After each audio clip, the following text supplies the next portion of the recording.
West Tigers Faithful, episode 46. My name's Jared Reedy, and before I throw to my co-host, I have this to say to you all. We're going to win so much, you may even get tired of winning. And you'll say, please, it's too much winning. We can't take it anymore, Mr. President. It's too much. And I'll say, no, it isn't. We have to keep winning. We have to win more. And that is what I'm going to say to you today, West Tigers faithful listeners and West Tigers fans, and to anybody else who's listening today. I know we get a couple of Warriors fans as well. Joe McCord, how are you? Man, I'm pretty good, eh? It's been an awesome few weeks as a Tigers fan. It's been an awesome few weeks just being me, blowing up on TikTok, blowing up on the socials, establishing myself as a Tigers influencer, setting up collabs all over the place. And we've got a really cool collab today in case people haven't heard. Yes, we do. And we actually have one tomorrow as well. But we'll let you know a little bit more about that in the days that follow.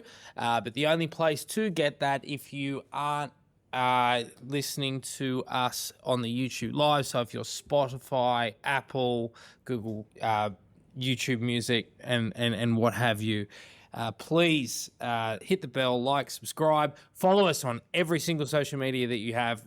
We guarantee you that we have it. We would appreciate that you do so. And I just want to say, Bryce, you are absolutely right. Fuck Trump. But it's a great quote, and it's one that's very, very relevant at the moment as we go to On the Trot. Mac, have I missed anything else there as I go around my various... I guess there's no reason to hide it. At 5:30, we're going to be joined by, unless they've stitched us up, we're going to be joined by the guys from the On the Ranch North Queensland Cowboys podcast to do a collaborative match preview.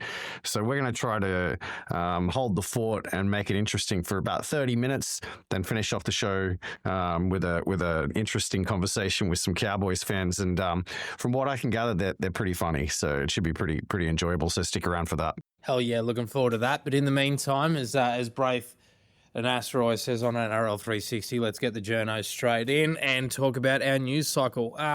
There's been a couple, but the main one, I think, is probably the fact that Taylor May, by all reports, is going to sit down with the West Tigers hierarchy and finalise a top 30 upgrade and extension. I'm hearing a 2-year deal, the second year potentially in the club's favour, but nonetheless something that had to be done as far as his footballing is concerned, and credit where it is due. Taylor hasn't put a foot wrong ever since he came to the club, mate.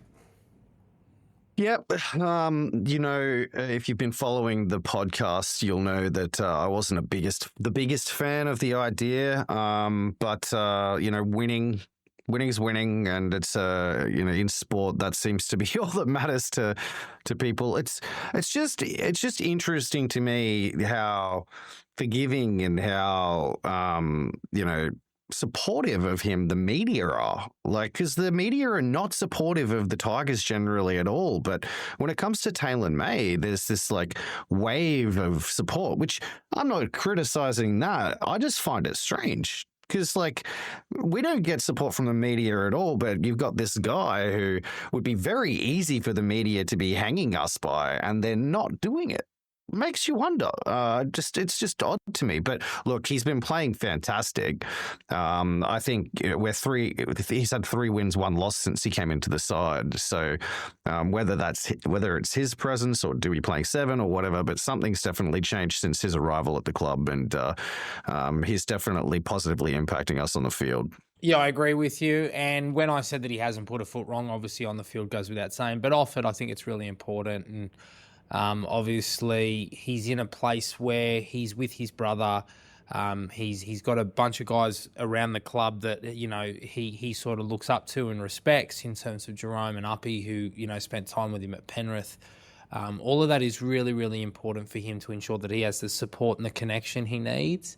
And I hope that he can continue in his sort of rehabilitative process. He's been pretty candid, I think, about some realizations that he's made, and while in no way, shape or form do I necessarily condone his past actions, and we've been pretty strong on that, At the end of the day, if he's working to take the right steps, then well done I to agree. him, and there's no reason why we shouldn't look to re-sign him.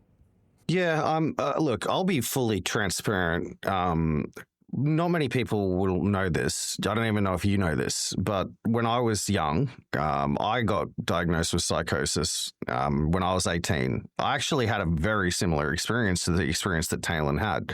My criticism of Talon, stems from the actions that he made in the past. But as it pertains to being able to overcome this stuff, and as it pertains to giving support, like, I am all for it. And to be honest, the vibe I get from him is that he has had a transformation, a very positive one. The experience that Talon talked about, like that he actually, read the New Testament within a week. I mean, I say some pretty weird stuff. It shouldn't come as any surprise that I've got some mental health history of my own, and I've overcome it. So I know that it can happen, and I would be, over the moon if Talon May never puts a foot wrong for the rest of his career and becomes, the role model that I think he can be. And as I said earlier in the year, like, now that we've made the decision, I'll be supportive of him. I am supportive of him. I'm glad that he's on the improve, and I hope he continues to. I hope the club fully actually understand when he says, that he had that experience. Like, it's a very serious experience, and it's an experience that can relapse, and it can happen again and again and again, and he's going to have to be monitored for the rest of his life because of it. So it's not something to take lightly. He might have a breakout year and everything seems good, and then suddenly in the off season he goes to Bali and has a party, and away he goes again. So it's something that needs to really be looked after, and I just hope everybody involved really understands that. What else we got, Jared? Well, I was actually going to say really quickly around Talon. He and his brother are putting together a podcast which is pretty candid. It's called Mayday. There's some really good insights there, and as a Tigers fan, it's nice to hear what Terrell's saying in terms of them building and what they are building, and what they're sort of feeling within those four walls. Sunea Taruva was on there the other week, and he said a similar thing. But for them to be speaking in such high praise of our club is something we're really excited for. So if you want to go and search that out. But the other big one, and one that probably this time last week you weren't anticipating, Mac, was the Stafford Tower extension, 2-year deal through to the end of 2028. R360 will not be on the table currently for Stafford, nor will the Perth Bears. He will remain a Tiger until the conclusion of that contract, if not longer, depending on what happens from here. I'm happy about it. I know a lot of people, like, since that announcement, and even when talking about Stafford Tower, were like, good backup to Marcy. It's like, are you kidding me? Like, we're binning Stafford Toa. Like, for the first half of this year, he was on a trajectory that was pretty impressive. And I think, like, our club definitely needs those stalwarts. We need that, like, consistency. We need, the players to come back again for another off season and learn from their, the experiences that they had throughout that year. So, no, look, I think Stafford Toa was a fantastic re-signing. And yes, I was wrong. But there was a reason that it was the segment last week where we were, like, making hot takes that we thought were a bit far-fetched. But I will add that, in fairness to me, I believe that me doing that forced the universe to collapse one way or the other. It forced the probability waves into form. The universe felt compelled to either prove me wrong or right, and it fell on the right side. So I tricked you once again, universe. Cop that. I think it's only fair too. Ultimately, we say these things, we put them into the universe to you manipulate it in such a way that, these things go our way. And, mate, what you said right at the top when talking about, the fact that you couldn't believe, some people ready to throw Stafford in the bin, I couldn't agree more. He was putting up Farnworth level numbers at the beginning of the season. I don't think it's a coincidence that his form really suffered when Lachlan Galvin left the club, because that was a combination that he had built for months and months over pre-season and in the early weeks. Obviously now there is, and we'll get to it a bit later, but there is no one around him anymore, or up until this point. I don't think he'll play this week, even though he's been named. We'll get to that. But I think that, we've seen that he can do it consistently. An elbow injury is a freakish thing. Like, people saying he's injury prone, like, that's just really unlucky. It's a hyperextension. They want to continue for him to play. I really hope they put him on ice, but seriously, we've seen a glimpse of what he can do, and he's only going to improve from here. And he's 25. Like, we've just signed him now for him to come into his best years as a centre. And we're going to benefit from that completely. He is locked down for right centre for at least these next few years, and the left edge is going to be intriguing in terms of who gets what spot. But yeah, I'm really, really bullish on Star these next few years and what he's going to be able to do in black, white, and gold for a little while longer.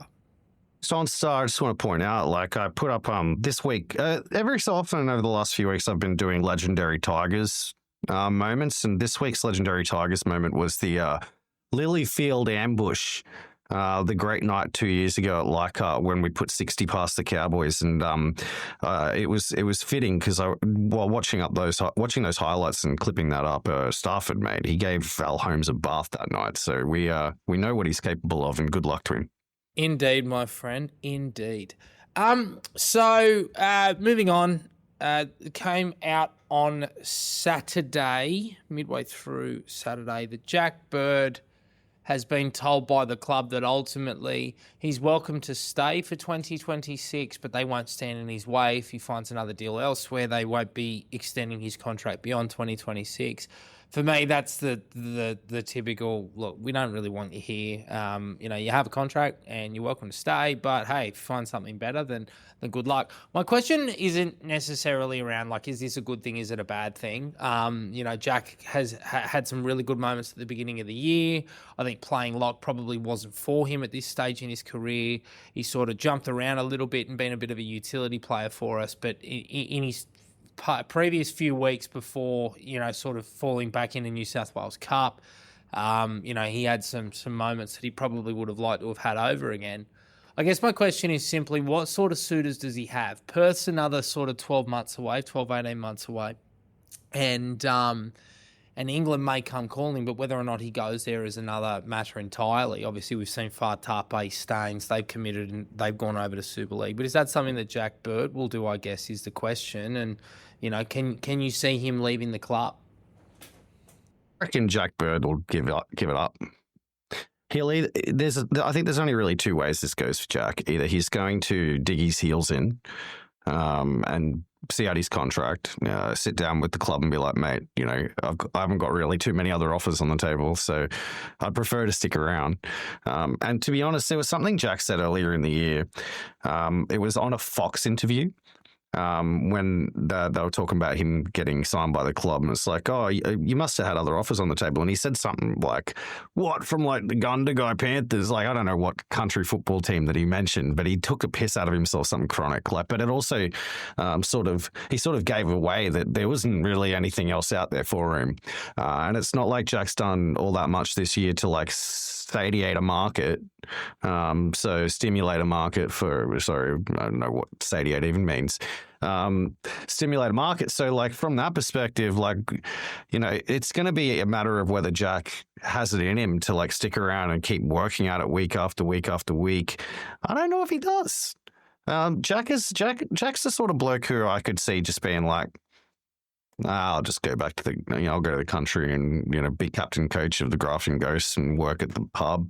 Like, I don't know, just reading the tea leaves stuff. I don't really think Jack Bird's going to exactly go get a contract. I don't even know if ESL would be all that interested in him, to be honest. And I'm not 100% sure that he'd be interested in going there. It's hard to work out what position he'd play over in Super League. Like, they'd probably make him a 6 or something, he'd probably go to a struggling club and be a 6. And to be honest, at this point in his career, like, it's probably not the worst position for him in ESL 6, because like in the ESL, like you've got guys like Bevan French, like 6s like to run. It's a running halves league, but they're not as athletic as the NRL's halves. So he could go over there and be a decent 6 probably.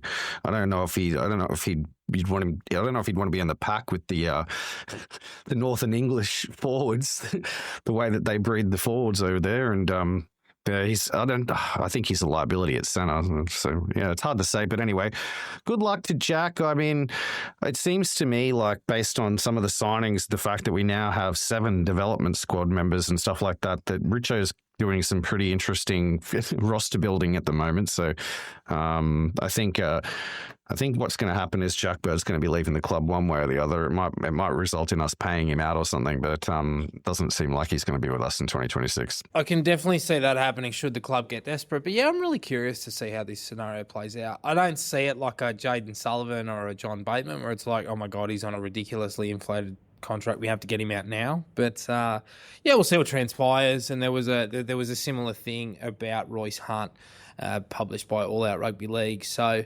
I would keep an eye on both those guys and whether or not we're going to keep them around. But in the meantime, I want to segue to Journo Watch. These 2 quotes, both from Greg Alexander.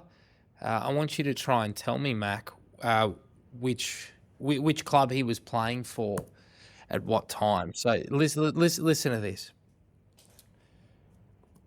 I don't think there's been a player as much maligned as Luke Brooks over the last 10 years. He came into the game in 2013 with very high expectations and almost delivered. That's the first quote.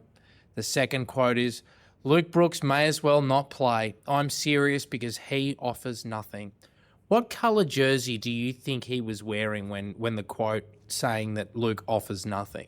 What club do you think he was playing for at that time? Let's throw it to the fans because I know the answer.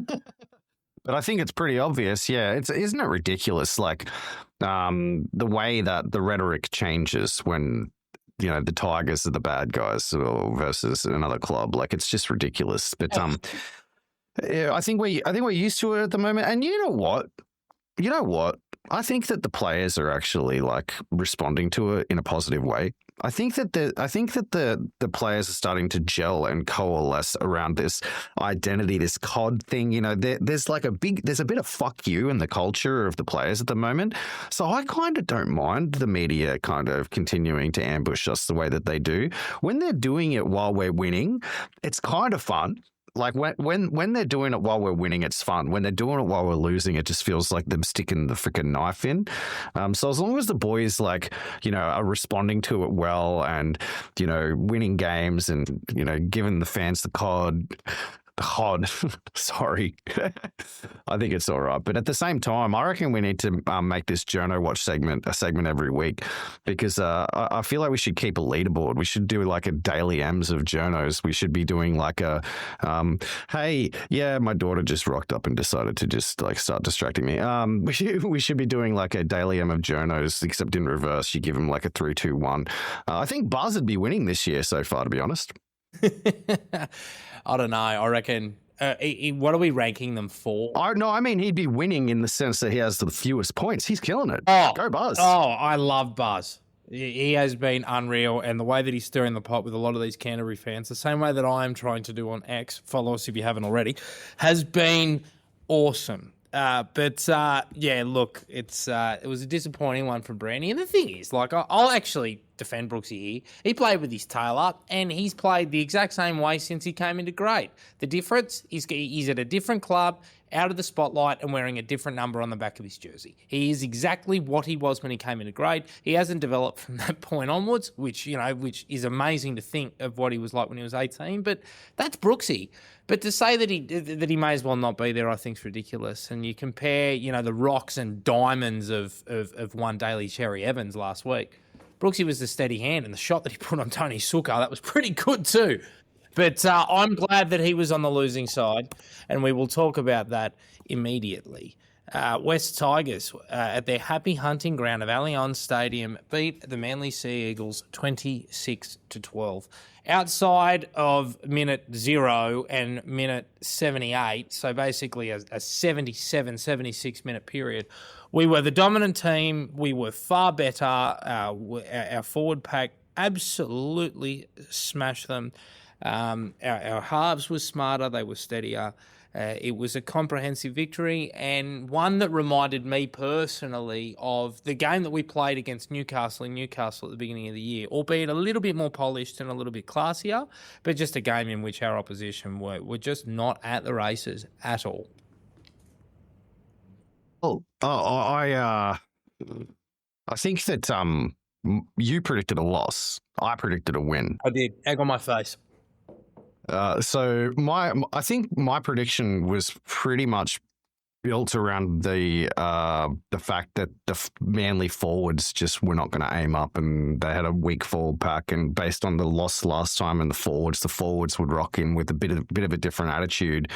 And you mentioned the likes of Turbo and that as like, points of difference that they had. I think Turbo is done as a player, to be honest. I think like he's a defensive liability. I think that he's athletically no longer really a threat. And them losing Ruben Garrick early, I think really helped us because he's a very important player for them. But that said, it was a good win. It was an easy win. And I don't think that they played very good, if I'm being honest. I think that they had a very, very good attitude.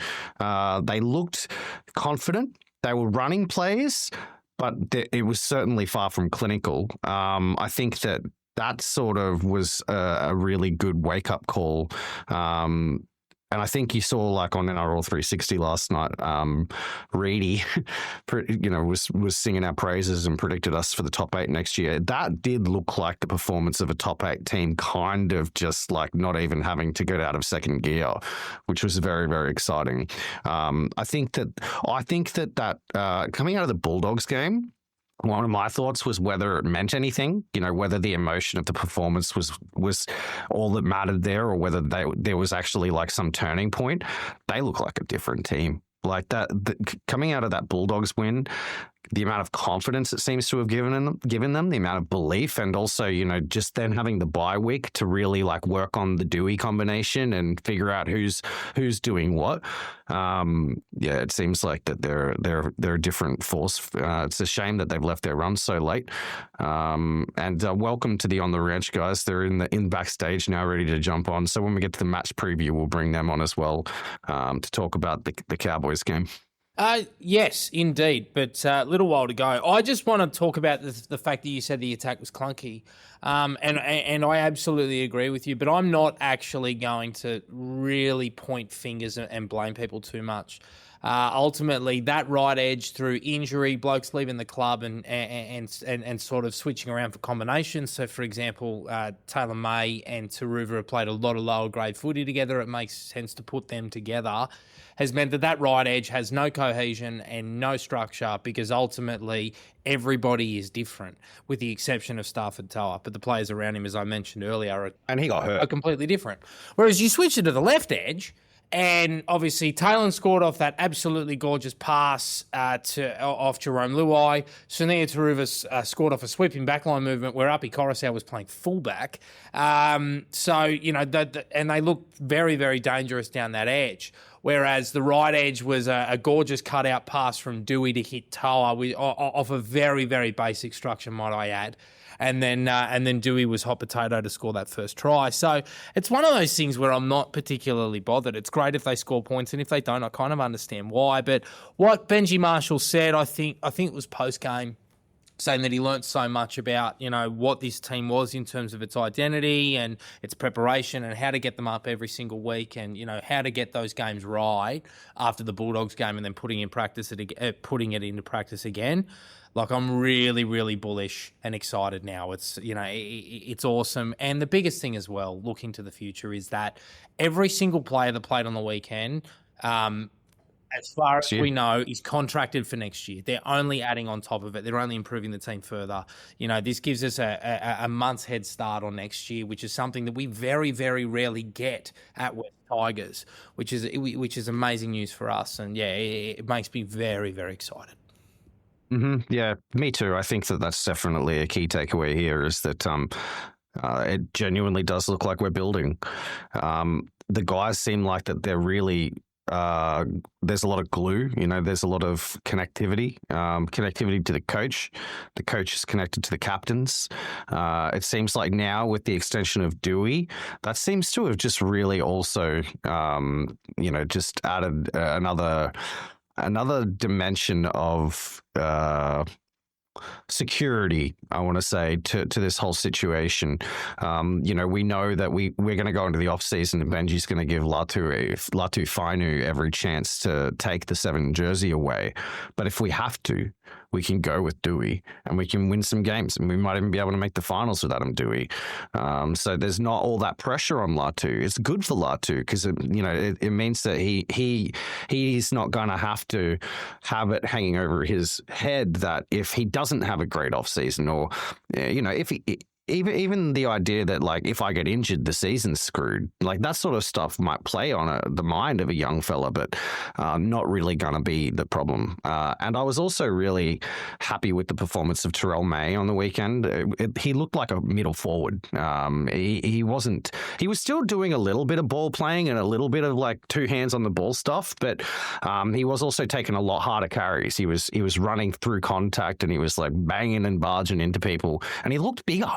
I don't know if it's just that the Manly pack are a little bit malnourished or something, but Terrell looked like a different human being on the weekend.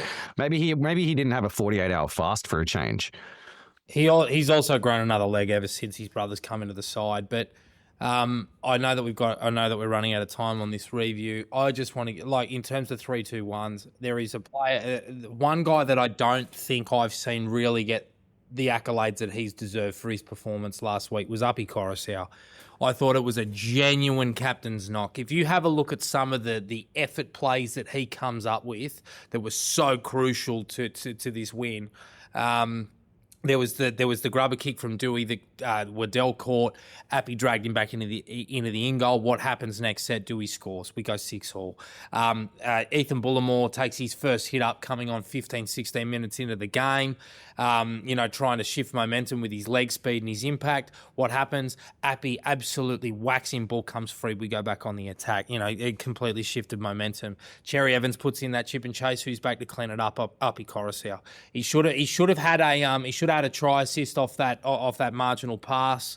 I've seen far worse be let go, both against us and for us, to Latu Fainu, but, had a try involvement, a wonderful try involvement, sort of playing left edge fullback at one point for Sania Taruva's try. I thought he kicked well. We've got our hang-ups around Uppy in his defence, but, for what you lack sometimes through the middle, in this sort of tackle-to-tackle grind, you get it on clean-up work and effort plays like the ones that he produced on the weekend. So for me, 3 points all day. I think that Uppy's my guy there.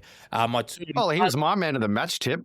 So yeah, well, there you go. There you have it. Well, I'm really preaching to the choir at the moment. I was more than happy. I didn't have him man of the match. He was my man of the match tip from last week. Yeah. But that's my point. Nonetheless, my 2 points, Sione Fainu. Think he's doing a phenomenal job on that right edge. I've got egg on my face about that as well. I didn't think he was up for it. He's really doing very well. And 1 point goes to Taylor May. He was unstoppable on that edge. Yeah, my 3-2-1-3 was Taylor May. I think Taylor May was giving Manly a bath. The try he scored broke the back of the game. He wasn't maybe as influential overall as some other players, but he didn't put a foot wrong in attack or defense. So my 3 goes to him, 2 to Adam Dewey. I thought Adam Dewey was, again, in the first half especially, like pretty much the best half on the field, potentially the best player on the field in the first half, and I give 1 point to Terrell May. I also want to give a shout out to Sunia Taruva and Jareem Buller. I just think that the class that those two bring to our backline is so important. The difference between when Jareem's in the side versus when he's out is night and day. And Taruva, in terms of his carries out of his own end, and in terms of just being able to like beat the first man or get to his front, is just super, super impressive and super, super important. And that's it. Let's move on to the match preview. Let's get these guys on stream. Let's get them up. They are ready to come online. Give us a second and we'll get them on live. Here's the boys. How you going, lads? You are live. Can you hear us? I don't know. You imagine if it's just like an elaborate troll. They're like, yeah, we'll show up on West Tigers faithful and then just sit there. Love it. We are here. Oh, Hey. Hey, look at that. Technical difficulties. Yeah. That's all good. It's all The good. best of us. For those of you listening on Spotify, Apple, YouTube Music, and the rest, the On the Ranch boys have joined us after some pretty glaring technical difficulties, but we are back and ready to go. Lads, how are we? Sensational, mate.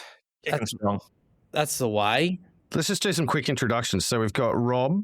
You want to stick your hand up, Rob? Rob's a little bit off camera for me, but hopefully everybody else can see him. We've got Morgan and Bill. Did Pete show up, guys? Yeah, Pistol made it. Oh, yeah, there's Pete. Pete's referred to as an enigma, so I expect most of the best banter to come from Pete. I thought I might have heard loose unit / loose cannon at one point as well. We can't launch a rocket up here either, so tech support's a bit difficult up in the northern sticks. Thanks so much for joining us, guys. So as I was explaining to Rudy, my plan here is basically to give you guys some time to tell West Tigers fans a little bit about what's happening at the Cowboys this year, because obviously, our focus is so much on our club. We don't really know what's going on. I know that, you guys have an ex-Tiger and Todd Payton there as the coach.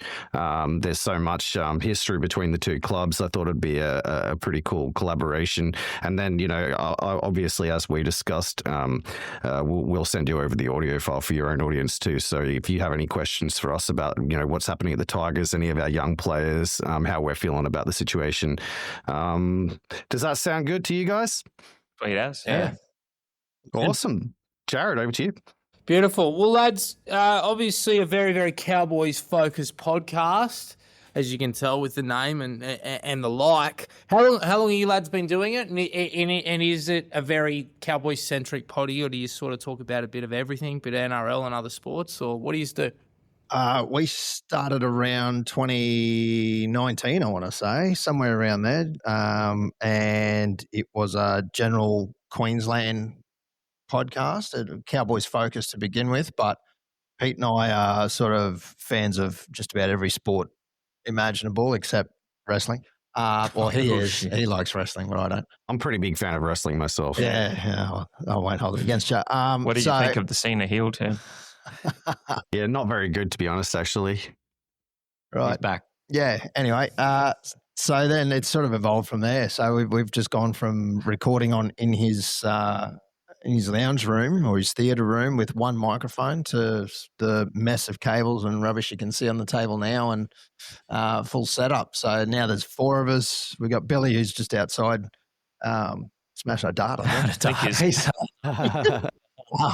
Coaching his lungs is the scientific term. We hope it's a dart at least. Yeah, and he does the video now for us, or basically sorts that out for us, and we're just the talent, if you could call us that.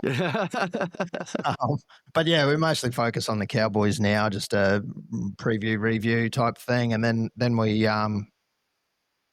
just do a few things on the side, just talk crap really. But we got some segments. There's a few different segments there. Yeah. And segments are key ultimately to the evolution and growth of the podcast. Obviously, well, therefore, we may as well stick to your bread and butter and the Cows. And I feel like our two teams are inherently tied to one another. Obviously, the 05 Grand Final, sorry to bring it up, but also your head coach is a former player of ours. We've played some absolutely fucking crazy games amongst each other in regular season matches these past few years. So, Farah getting stuck in Anthony Watson's scrum. That's one of my favourites. Like, you guys beating a 74 blot, like the game at Leichhardt last year with the Justin Olam sent off, the game where we beat you by 60 in 2023. Like, there are so many crazy games. Soft whistle. So yeah, Felty. You're not Felty fans, I'm sure of that. No. But that's one of the questions that somebody asked on our X account, because I put up an X, like, what questions do you want to ask the boys? One of them was, how much of a C-bomb do they think Kyle Felt is? So, yeah, how much do we think? A champion. Yeah, he's a champion. Yeah, that's what they wanted me to ask. He'd be very well loved up in Townsville. But boys, obviously, you guys have, from sort of 22 onwards, you just sort of gone in and out of the finals. This year, it kind of feels like the writing's on the wall from our perspective a little bit with Toddy Payton. Where's your head at? We're up in the air. I don't think any of us have committed to anything, as in nothing solid in our minds as to what's going to happen. We have a few theories because we've had a few arrivals at the airport, that have been spotted. So we've thought, maybe could happen, that could happen. It's been a tough year for Toddy. It's we've lost a lot of talent last year, a lot of experience. Val Holmes, Chad Townsend, however you rate Chad, he was experienced. Absolutely. And Felty, of course, and you're talking 200 gamers and sort of that ilk. Jake Granville, of course, yeah. So it's just an amazing amount of talent and amazing amount of experience there, just completely gone. So it's a very young team in sort of in that way. Then you look at our string of injuries this year. It's not quite Rabbitohs level, but it's not far behind it. Yeah, we've had a lot of halfback changes at the start of the year, which didn't quite work, and the combos have been nearly every week has been a combo change somewhere in the backs, forwards.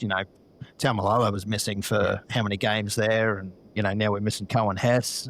Yeah. So that sort of any kind of shake up like that messes any team up, as you guys know as well as we do. Yes. So it's a tough year, and I would hope that the board, he hasn't got the full backing of the board yet, but Toddy Payton, I think they're going to stick with him. Personally, I think they'll stick with him for one more year at least. I mean, that's his standard contract anyway.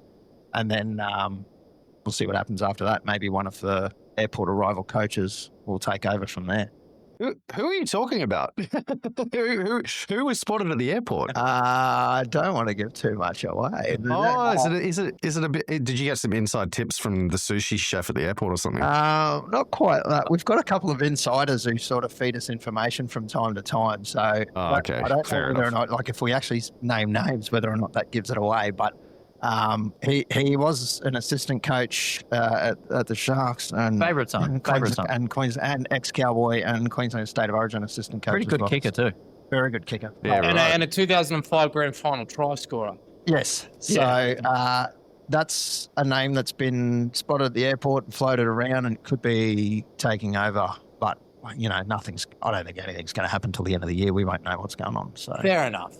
Boys, looking at the squad, I think that what the Cowboys have done well for the last couple of years is really build their depth through the roster. A lot of guys that are genuine first graders that can do a job. Now, obviously, he's mentioned injuries, and there was a lot of experience that came out of the door, sort of went out the door last year. But it's something that I think, you guys can really pride yourselves on. And then on top of that, obviously, the junior base of FNQ that you guys tap into quite obviously because you run it. I guess sort of looking at the squad, there's a lot of talent already locked in for 26. We don't know sort of too much about the Cowboys. Where's your cap at? Where do you identify the weaknesses in the squad, and what do you think you guys need moving forward? Well, we haven't really gone out to the market for recruitment either, other than Reid Marnie, because Robbo's obviously leaving. There's a lot of, as you just mentioned, a lot of talent up here that they're not trialled. Like Tom Duffy's leaving us at the end of the year, and people go, how do you get, there's no halves on the open market available. Well, how do you become a half without having experience, So unfortunately, you can only fit 17 onto the field at one time. And there is a lot of base up here. Like we're a region club, not just a one-town club. So similar to you guys, like you're Wests, you're not just Balmain or all western suburbs. So you've got a bit of region there as well, unlike someone like the Roosters who are proverbial buyers of players and talent. It's going to be interesting times. Like we've unlocked Jackson Purdue this year. He's actually a half playing centre. So I wouldn't have mind seeing him actually drift back to fullback and put Drinky in at 6 for those periods of throughout the year. But hindsight's a great thing.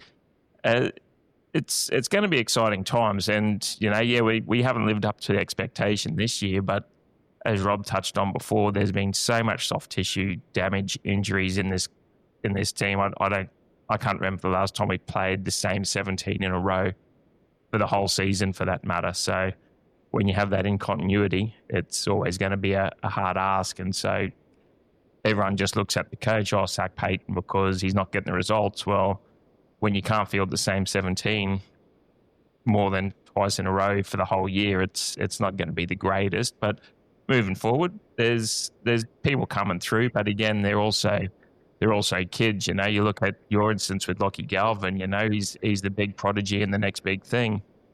He's 19, and obviously, he left you guys for something else. But what happened to having the bloke in Q Cup or New South Wales Cup that is now 24, 25-year-old that has plied his trade? No one wants to do that. They just want to get the latest sensation in, and you didn't survive, so you're out. Look at Lockie Ilias from Souths and Dragons now. Like, how has he not gotten a start is beyond me, but it's always up in the air.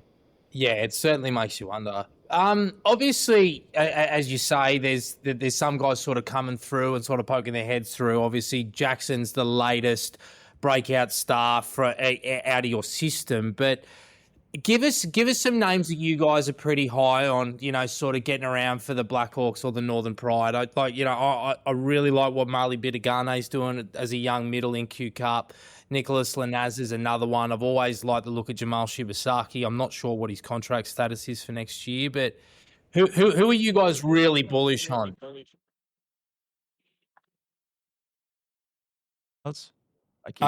He's played a handful this year. He's got a bit of no nonsense. I'd like to see Tom McHaley get more of a run. He's a bit more of a journeyman stalwart, but he's been biding his time. And we're going to lose Jordan McLean at the end of this year, so there's a spot opening up in the front row for that. And Griffin Neems seemed to find a lot of good form towards the back end of this season until he's done his shoulder the other week. So hopefully with the return of him. And then, like you touched on Nicholas Lanez, he's going to be something as well. From a bartender pouring beers to you're playing first grade against who did we play the other week when he debuted? It was Para, wasn't it? Fields, yeah, Para. Fields. Yeah, so there's those sort of guys coming through, but until you get that, you need to have that benchmark. You can't just make a cake out of icing, and unfortunately, we haven't had the cake base this year to provide. We're a massive different team when Tamalolo plays, no matter what people say about him. And watching his minutes the other day, and also the other week coming back against the Eels, he's a big difference to the club, and so he can carry those younger players through. At the moment, it's those younger players trying to do it on their own. So, or we'll get a youngster in Darby, and then he'll do his knee or something. So he plays a handful of games, and then his whole development sort of gets stalled a bit as well. Yeah, which really stings amongst young players for sure. Do you guys struggle with young players when they get brought through having their eye on the big smoke? Like, is that a thing that happens a fair bit? Like, young guys sort of get developed and then they want to move to the city, move to Brisbane, move to Sydney, or is that not such a thing? It seems from our perspective to be a thing that seems to happen a little bit. No, we've got the Magka up here, so yeah, we got the Mag. I don't think I want to head down to Sydney, do I? I'm actually in Brisbane, so I'm actually a Queenslander myself. So it's Not wrong with that. I'm not all the way in the big smoke. It's probably 50-50. There's a lot of players who want to stay here and make a career out of being a Cowboy. Tom Dearden, obviously, Jackson Purdue, they're all locals. Jake Clifford's from just down the road. So Felty was. Felty, of course, is a local. So a lot of juniors, I think they want to stay because they've grown up supporting the Cowboys. Where we've sort of got enough of a heritage now where, we're in our 30th year. So the kids coming through now have actually been watching the Cowboys their whole life. So maybe they want to play for us.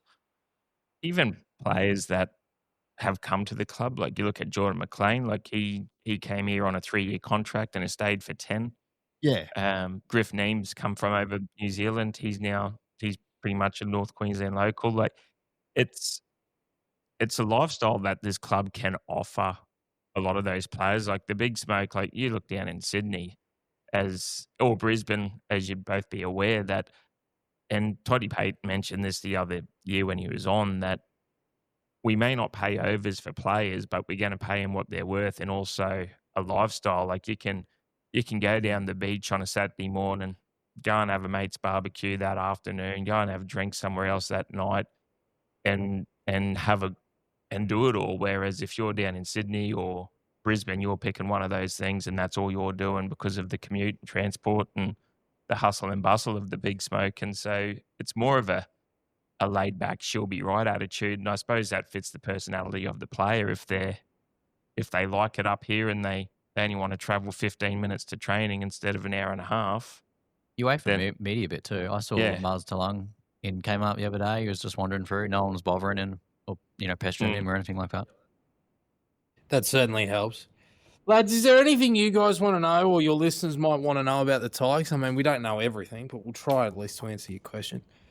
How sold are you guys on Luai? Because he was obviously a big signing for you in the off season, and I've got a couple of Tiger friends, and they're like, why are we getting that waste of time for? I reckon he's a gun for you guys. And well, did you like him before he joined? Yeah, did you like him at Penrith before he And all of a sudden, on? did you rush out and buy some Luai jerseys? We've got differing viewpoints. Matt can go first. I'm not sold on him. I think I like him better as a 6. I think that he's played a lot better since Adam Dewey has taken a leading hand as a 7. I don't think Lachlan Galvin is a very good 7, as we're starting to see at the Bulldogs. So it's kind of taken putting Adam Dewey in the 7 jersey to start seeing the best of Jerome Luai, which lo and behold is in the position that he played, 4 grand finals in and played for New South Wales in. Obviously, we wanted to make him Batman. He wanted to be Batman, but it doesn't seem to be the case. I think his best games of the season have been in the last few weeks, so the signs are promising. I think what a lot of people think about Jerome Luai is the value that he's brought is mostly in terms of the off-the-field stuff, the culture, the way he's around training, just driving standards. And I think he's a really good conduit between the coach and the younger players too. So he's brought a lot of good stuff. There's no questioning that he's had a positive impact on the club. But in terms of on-field results, you can't really argue with the fact that he's got barely any try assists, and we've signed him on $1.2 million. So in terms of delivering value for money, I'm not sold. For me personally, I think that his creative output in terms of try involvements I think he's sort of been a victim of circumstance and his desire to be so team-oriented. I think that he was more than happy to play second fiddle to Galvin to appease, Lachlan at the time, and obviously what the coaching staff wanted to do and what they had built in the years previous.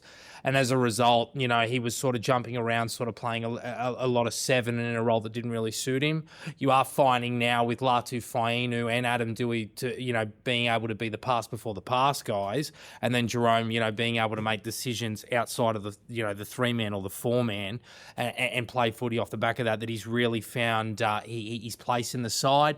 Obviously, his leadership characteristics and, the players that he's had a massive role in bringing to the club, and the overall outlook of the club, has changed entirely. I don't think we get Terrell May. I don't think we get Tito Taruva without him, and the players that will continue to come. I think, Jerome's going to be front and centre of that. But there was one part of the question that Mac missed was about, did we like him before? I think when he first came into grade, he absolutely had a chip on his shoulder, and I think he pissed everybody off except Penrith players. But I love a bit of ego in sport. It's why I like Latrell a lot in terms of, we need heels and he's a young fella. And we need faces. And, for Romy, I've always liked that about him and that confidence. But also the way that he's grown and evolved as a character throughout, his time in rugby league is something that I actually really like.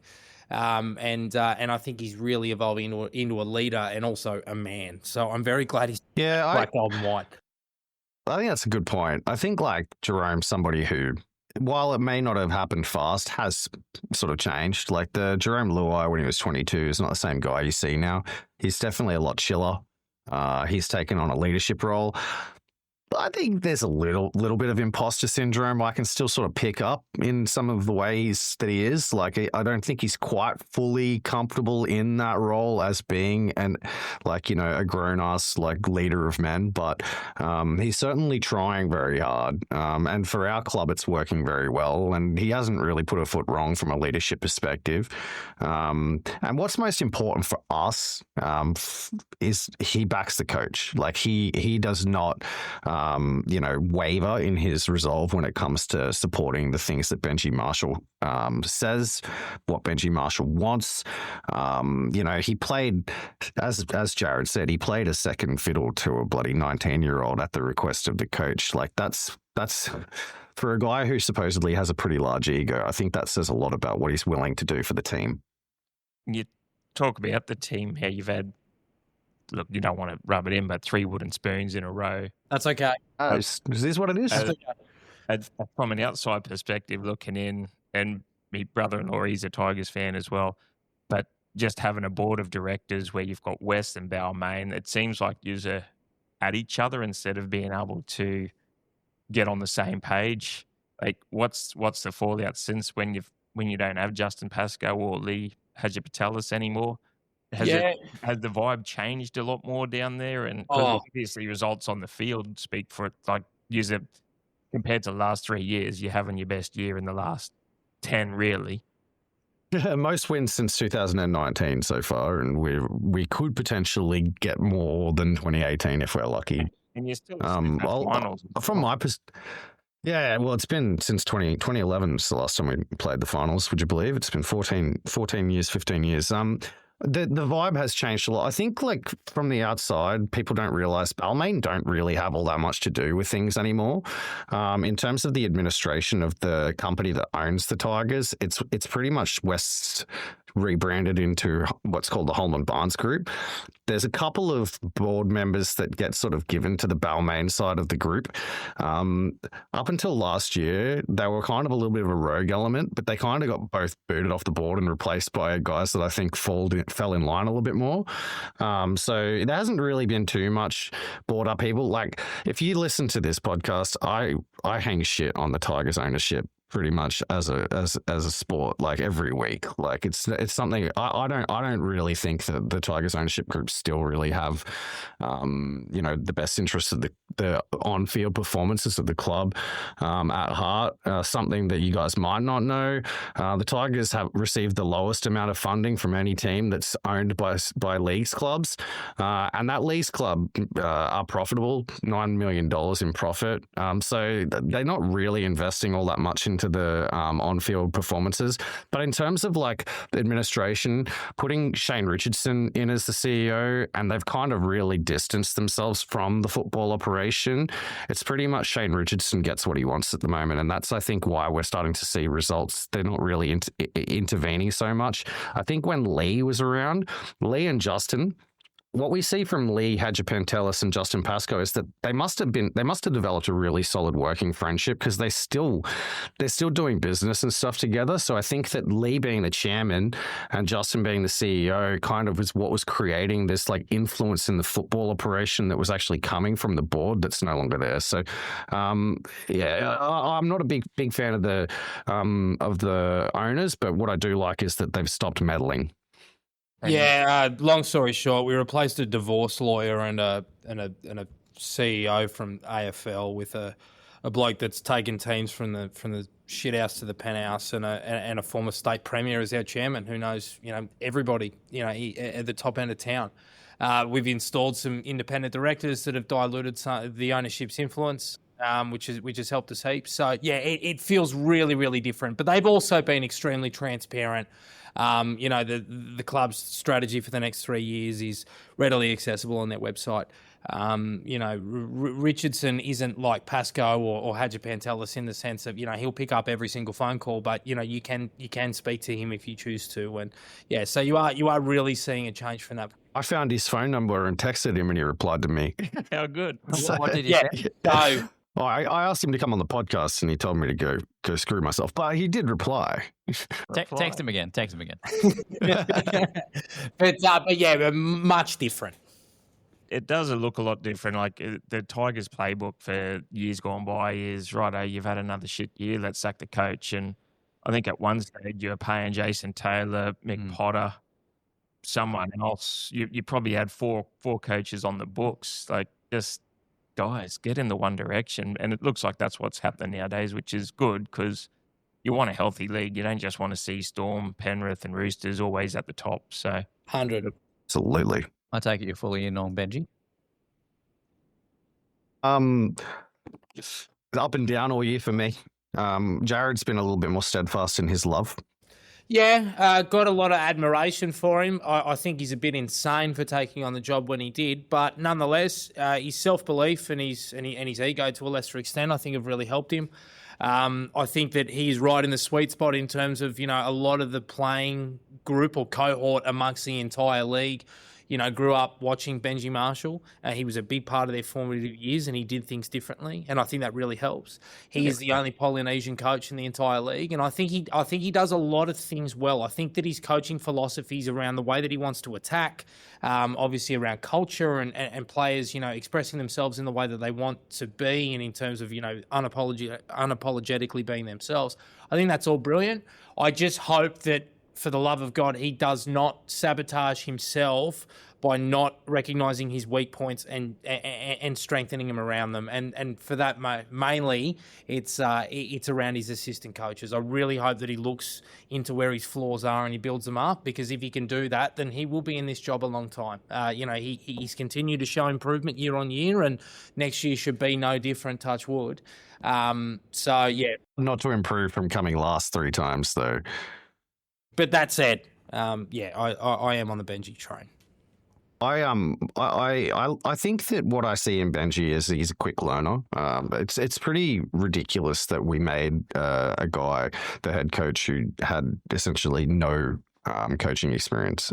He was supposed to do a 2-year apprenticeship under Tim Sheens, ended up getting truncated to like 6 months or something, and then suddenly he's a head coach. I think this year, he has been very quick to make the adjustments that we think we've seen the need to make. He's reacting in real time very fast. He's moving players. The roster movements that are occurring are the ones that need to happen. Last year, we had a lot of issues getting out of our own end. What do? They went and signed Jarrell Skelton and Sunia Taruva. He's making the right decisions. Him and Shane Richardson, both tactically from week to week, but he's also still making plenty of mistakes. And that's sort of the problem, right? Is that if he had have done an apprenticeship as a coach, he would have seen another head coach making those mistakes and learned that way.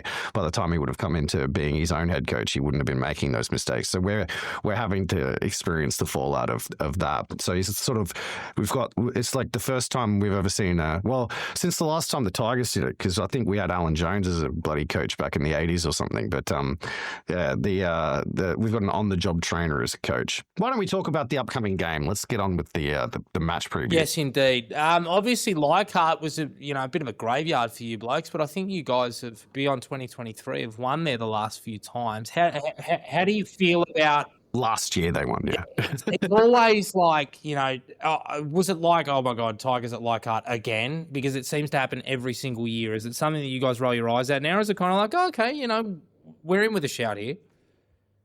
Look, I'll always believe our team can win no matter who we're playing, and Tigers and Leichhardt's just going to be another notch in the belt, really. Well, now that Jonathan Thurston's no longer at the Cowboys anyway, he couldn't win at Leichhardt. I think Pete's going 50 plus, aren't you? Have you guys had a beer with that bloke at all? Jonathan? JT? No, where's your spirit now, Thurston? Have you seen him on Thurston guy? I've seen him on the hill. He looks as much like Ben Eichen as he does in those photos, albeit as a methadone addict. But no, I haven't had a beer with him, no. No, the only iconic Tigers fans that we know are the boys that were captured on the hill booing us off the field during the Tommy Raudonikis game. Yeah. What was that 28-0 at halftime, wasn't it? Yeah, something. Yeah, was that a Cowboys game? That was a Cowboys game. Yeah, it was. There you go. There's another one. I was going to actually ask you guys, like, do the Cowboys fan base consider the Tigers to be like the Cowboys' rival team? Because, like, I know you got the Queensland rivalries, but, like, the amount of, like, ammunition that there is between the Tigers and the Cowboys, Jonathan Thurston's history, the 05, the punch on, the soft whistle, the floggings both ways. Like, there's so much ammunition. It feels to me like the biggest rivalry game that we have as a club, but it doesn't seem like the NRL media get behind it in that way. What about you guys? How do you feel about it as a rivalry? I think the 05 grand final, since it was 20 years ago, it was a big thing for probably up until we won our grand final in 15. Yeah. It was probably that it was every time Cows and Tigers would play each other, it was always some sting in the game. I remember coming home we were going camping up north, and we came back to watch the game when Matt Bowen slotted that field goal to make it 25-24 in the last 2 seconds of the game. And ever since, like I said, that 05 grand final, it was always a rivalry game up until when we won ours 10 years ago, and it sort of has folded away off there. But I think Broncos have taken over as our rival team. Yeah. I mean, the games from 2014 through to even now are, they're always a good game, minus a few blowouts here and there. But it's always been a good match since probably about 2014. So I think that took over from the Tigers rivalry. The Tigers games they tend to be spiteful. Definitely, you can sort of chaotic. And chaotic. That's right. They do feel that way, and they could go any way at any time. You don't know what's going to happen, hence that chaotic. But it could be 60-0 on Sunday, or it could be 12-13. Like, you just don't know. Yeah, absolutely right. Well, how do you blokes see the Cowboys beating the Tigers on the weekend? What's the blueprint? Who do you see as a chink in our armour? How are you blokes winning this game? Do you even think you can? Yeah, we got to sort some errors out before we just pass it to Dearden. If we can hold the ball, just give Dearden the ball every time. Yeah, he does like playing us. He plays very well. Yeah. If we can hold the ball and do similar to what the Storm did to you guys early in the year at 64-0 and take Tyrrell May out of the game, and just have, like, if Tamalolo and our pack can dominate the likes of Samuel Afinu and Tyrrell May, I reckon that's going to be half your battle, because our outside backs basically rule each other out. You've got Buller on Drinky. You've got Purdue and Laybutt both playing centre. They're coming up against you guys with Skelton and Taruva. Our halves, you've got Luai versus Dearden. You've got Dewey on Clifford. So our back sort of sort each other out. Appy up against Robson. Appy doesn't want to, Robbo took Appy's Blues jersey. It'll be that 8, 10, 11, 12, and with Cotter thrown in at lock, like, I think that's going to be who also plays well against us.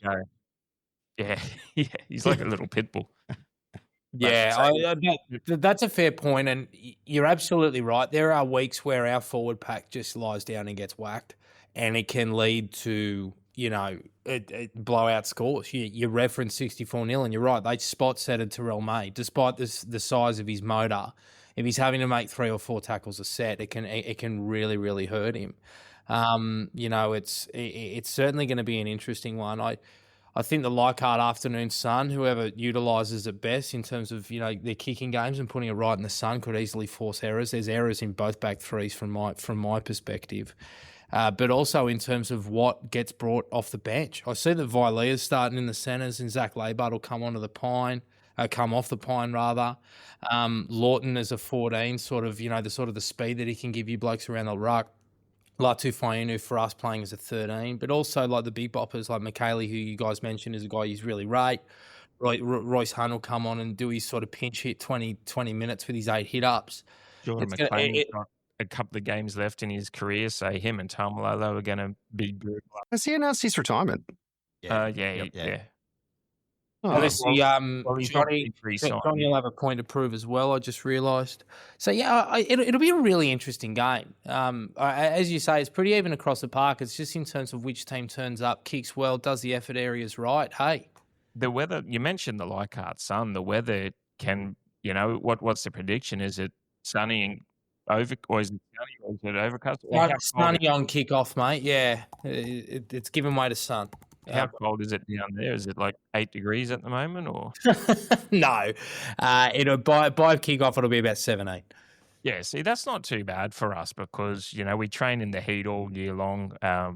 Especially in the off season. That's why if you notice our starts to the year, even though we might get a couple of day games on a Saturday up here in Townsville, like March, April, we've had to train in it for the whole off season, and it's sappingly brutal. So when we actually play more in the cooler times, it's beneficial to us because it's like, oh, how good is this? We've got a respite from 4,000% humidity. Yeah.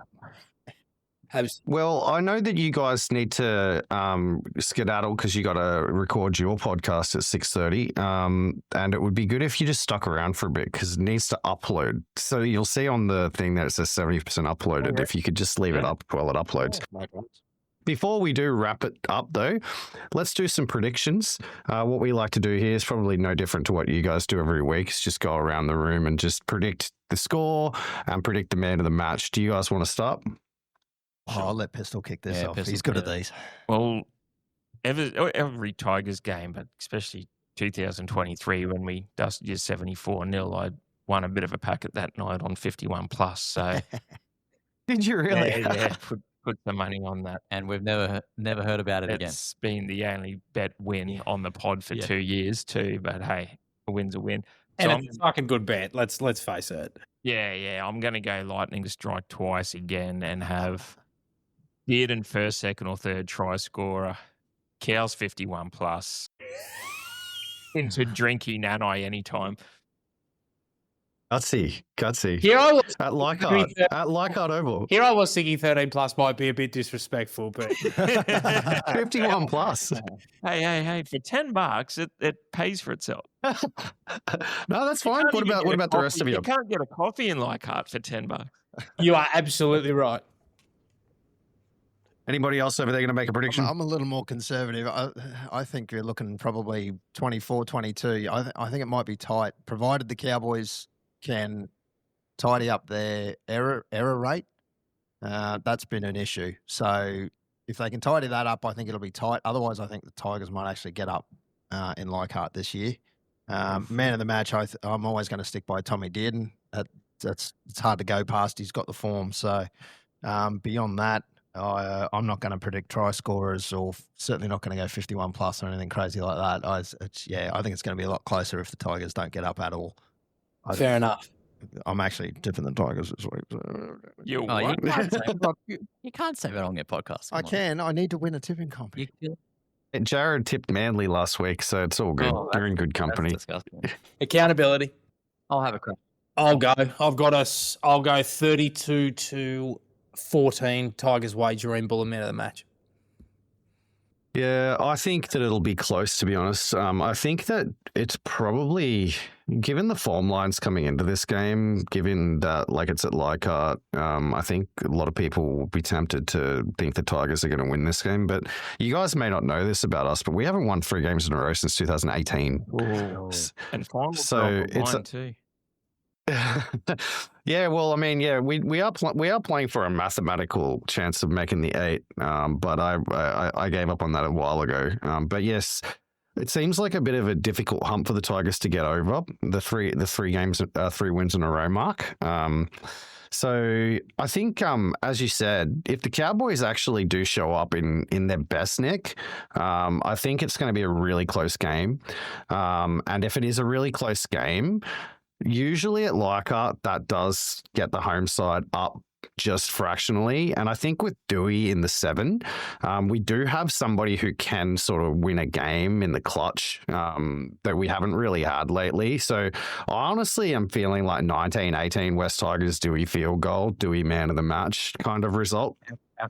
That feels like a Sunday afternoon Leichhardt Oval Tigers Cowboys score to me. What about the rest of you? I'm going to go a bit different, although I hope it doesn't come to that because our kicking's a bit flaky sometimes at the end of a game. I'll go 24-18 Cowboys. I reckon man of the match is my boy Dearden. My smoky is Braden Burns, who's on fire lately. He is. Great player. And I'm just going to, quietly, I'm going to go Luai 10 in the bin as well. Yeah, that's not a bad tip. I think like earlier in the year. Yeah, he has been. I'd love to see a bit of fire to this game because I really want the Cowboys to be I want there to be some hate between these two clubs because there's so much good history. I've been making heaps of content. I put up highlights packages all the time, and it seems like whether it's cursed games or whether it's legendary games, it seems like every memorable moment that the Tigers have seems to revolve around the North Queensland Cowboys. So it doesn't seem like you guys feel quite the same way about us, but yeah. Look, we can make an exception, but I'm actually going to throw out a little extra one. I'm going I'm going to put Bateman in for a triple. Oof. Oh, Just to really Johnny, just quietly, if you chuck up on our YouTube channel, I put up a highlights package of that game the other night. John Bateman actually carved you guys up that night. I think he scored a try, set one up. Like, remember when he did that little in and away and unlocked baller? Oh, it was beautiful. But yes, John Bateman can go jump off a cliff as far as we're concerned. We're not big fans of John Bateman. shades of brilliance. It's just there's on the other side of that is a bit of a handbrake in my opinion. It's a bit sunny up here for him. But, yeah, it's a bit Yeah. We call him Master Bateman. Yeah. right. Well, early in the year, I call him that. we were up strongly, and then you guys came back to make it a good game in the end and almost pinched it on us. Yeah, and if we hadn't got home there, we might have still been in the running for the 8. So, But just for those playing along at home, if you go Drinky Did and Nanai, Cows 51 plus, it's 2.5 to 1. So I mean, that's is it? I might have to get on that. So for a lazy tenner, there's 25k in your kick. Can you just say that again? You go Drinky Did and Nanai anytime try. Ads. Cows 51 plus. Yeah, I'll get on. I'll get in on that.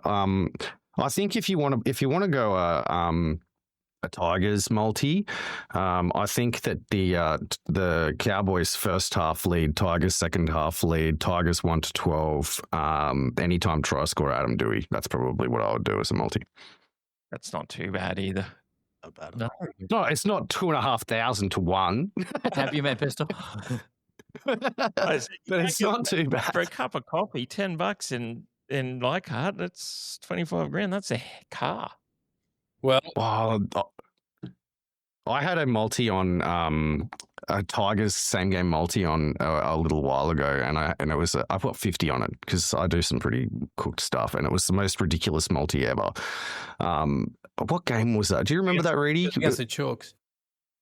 Yeah, when we won. And I needed the Tigers to score one more try at the end to win 18k, and yeah, so I needed the Tigers to score one more try because I had Tigers' last try scorer in the multi, and the Roosters scored with like 10 seconds left on the clock. So when the Tigers kicked off to the Roosters just started tucking the ball around in their in goal to try to score a game-winning try. And I'm like, they're going to throw it to a Tigers player and I'm going to win 18 grand. No, unfortunately not. Alex Twell knocked on. But, man, that was the closest I came to a good multi. Oh, as long as you keep going, then you're always in with a chance. That's how you get out of it, isn't it? You just keep hunting. Yeah. Bet bigger. That's what The they more say. you All right, gentlemen, you it's get been a up. pleasure.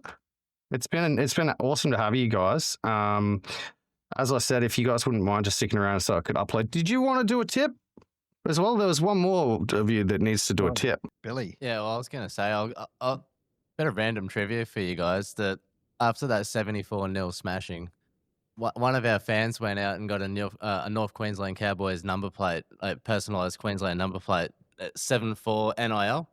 Oh, that's good. Yeah, And was that you? and I'm pretty sure I saw a post on this Cowboy Stampede page that it got signed by the playing group too. Oh, So That's worth it. That's awesome. Yeah, that $500 number plate became a very, very, very expensive one to any sort of fan. But my tip for the game, I don't know. I'm thinking I've got a thought in my head of a high scoring game. I'm thinking like a 32, 36. Yeah. I could see that happening. When I looked at the stats the other day, we were the leakiest team in the comp by a bit. oh, it's So I'm terrible. thinking we can score tries and we let a shitload in. So I'm thinking high scoring game, but I can never not back the Cowboys. I'm probably the only person other than Pistol next to me that's backed them every single week in footy tipping this year. Me and Rob like to win sometimes. Yeah, that's why Yeah, we're Well, you got to think reality into existence, right? That's how it works. Got to support your team no matter We're what. trying to win a prize.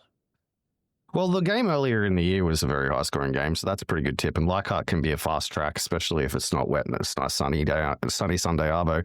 Gentlemen, it was a pleasure. Thanks so much for coming on. Why don't we do this again next time the Cowboys play the Tigers? It seems like we could make it an annual tradition or something. What do you reckon? For sure. Good. absolutely sounds like a plan. Love you all. And if next time I'm up in Townsville for work, I'll drop you a line and maybe we'll catch up. Absolutely. Definitely. Thanks so much, gentlemen. That was the On the Ranch podcast, boys. That was our first ever. Oh, I hit the wrong guy. That was our first ever. Get out of here, Rudy. That was our first ever cross podcast collaboration. He's back. Press the wrong button. Beautiful. Make sure you've. That was awesome. Seemed like great dudes. That was unreal. Give the OTR boys a follow, even if you are an Ironed-On Tigers fan. They're great fellas, and obviously, I love the confidence of Pistol. That's Pistol's a bit of a larrikin, isn't he? Yeah, great fella, and he's right. It is $10 for a coffee in Leichhardt, unless you go to Bar Italia and you just get a short black for I think about $3.50, cash only, mind you, cash only. Let's talk pathways. We'll sort of bang the rest of this episode out pretty quick. 42-24 over Souths. Neither team look like defending because both of their seasons are over. Obviously, we are the much classier side because the Souths at the moment are pretty much resembling a Ron Massey Cup side with all their injuries to their first and second tier squads. What caught your eye? Before I go into too much detail, we hit the feature. We had 7 wins. We had New South Wales Cup, Jersey Flag, NRLW, which is a miracle, New South Wales Women's Premiership, Ron Massey Cup, Sydney Shield, and the NRL team all won in the same week. I believe, I don't know for sure, I haven't fact-checked this, but considering the NRLW team have won 5 games in their history, I reckon that's the first time that's ever happened. So I'm calling it the most successful club round in the history of the West Tigers. Respect, and I agree. Ultimately, it was a wonderful week, and we'll talk about those games in a moment. But back on New South Wales Cup, what did you see, mate? Let me just refresh my memory by bringing up this match list. For me personally, it was great to see a positive performance from Heath Mason. I was going to say that, actually. I think Heath Mason played well. It was a try-saving tackle he made. He looked really threatening with the ball, 16 runs for 178 metres as well, so over 10 metres a run, which speaks to the fact that he would have had him on skates. I thought he looked really comfortable, really confident, and that it just was really refreshing to see him play the way that we know he can. And sometimes it doesn't matter who the opposition is. A lot of the time it's you versus you. And for Heath, I really hope that he can finish the season strongly with a couple of weeks left, and really finish his season on the right note. Yeah, I thought Heath Mason played good. It was the first time I've seen him play really good for New South Wales Cup. I thought Brent Naden was probably man of the match. Brent Naden as a 6 in New South Wales Cup is a marvel. Like, he is a miracle worker. I don't know what. There's something happened to him early in his career. He's cursed because, like, you watch him play New South Wales Cup and he looks like an out and out first grader. He set up 2 tries, 1 try with the most beautiful cutout pass to Staines. Imagine like the ball playing skill you'd have to possess as a 5'8" to put Charlie Staines untouched over at centre.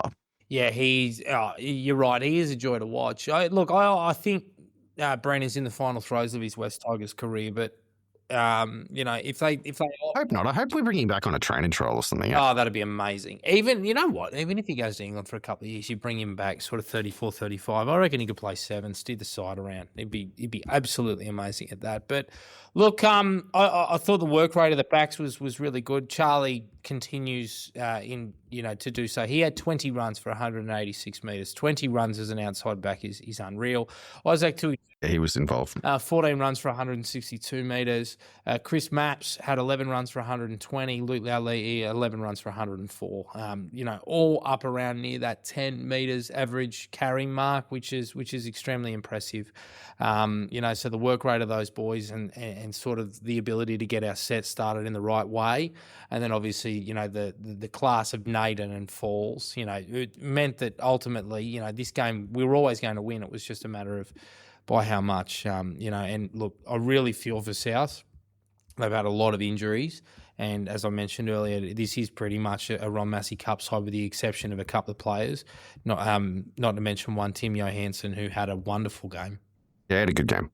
I thought Eliel Zachem had a good game for us. I thought Christian Tapau-Moores didn't really get too many minutes, so didn't get to see much from him in his New South Wales Cup debut, which was a little bit surprising. But let's talk about Flegg. Okay, let's do so. Just really quickly as well, the Magpies play the Dogs. I think it's 8th versus 9th this week in New South Wales Cup. That game could be anything. I'd be surprised if it's 48-44. I don't think either team's going to be really caring too much about what's going on there.